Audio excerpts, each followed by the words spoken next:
विद्या की देवी सरस्वती, माता पिता गुरु, नवग्रह की चरण वंदना तथा आप सभी सुधी दर्शक को मेरा हार्दिक अभिवादन तथा नमन।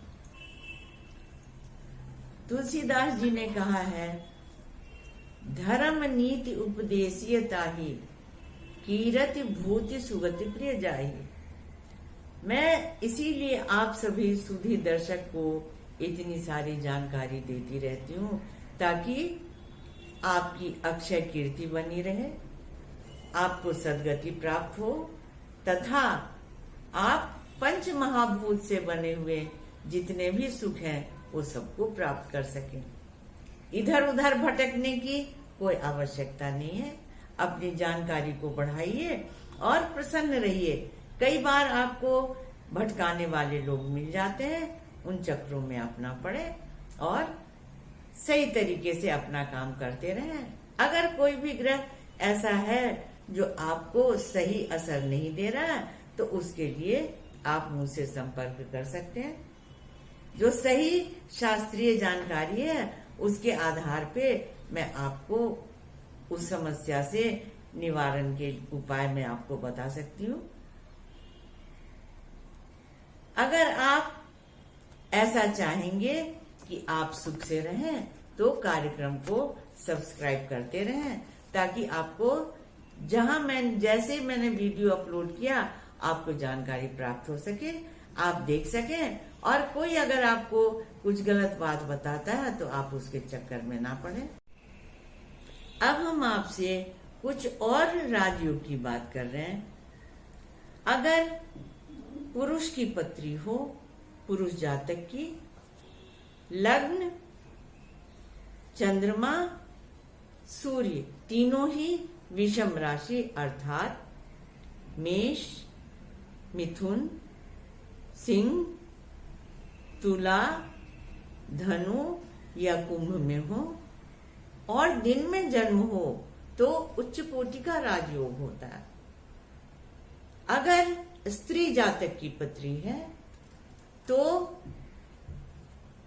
लग्न सम राशि में, चंद्रमा सम राशि में, सूर्य सम राशि अर्थात वृष, कर्क, कन्या, वृश्चिक, मकर या मीन में हो तथा रात में जन्म हो तो उच्च कोटि का राजयोग होता है।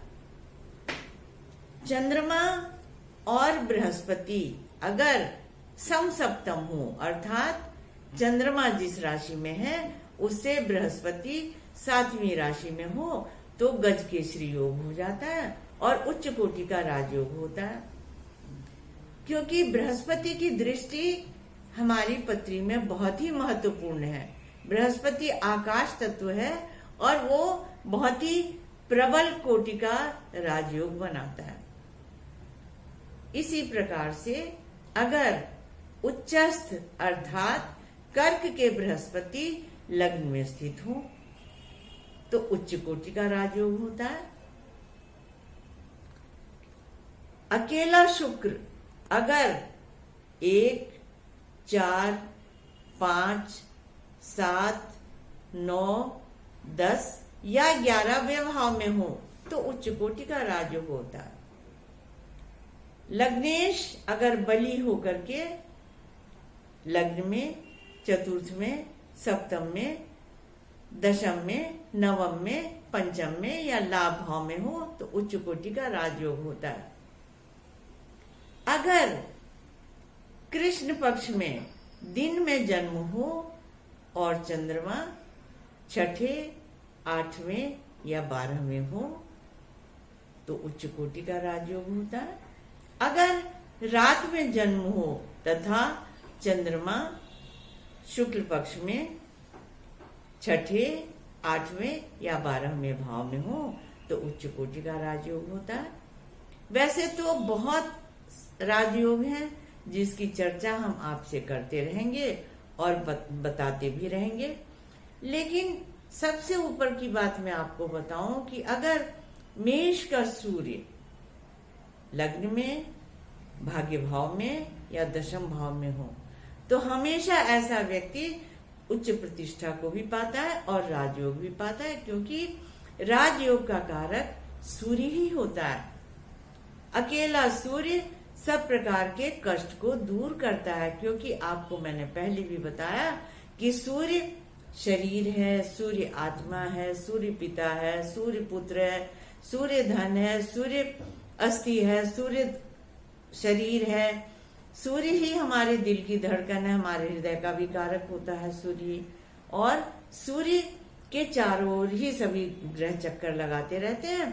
तो अकेला सूर्य अगर बलवान हो जाता है तो बहुत सारे जो कष्ट होते हैं उनको वो दूर करते रहते हैं, क्योंकि जब तक सूर्य है तब तक हम हैं।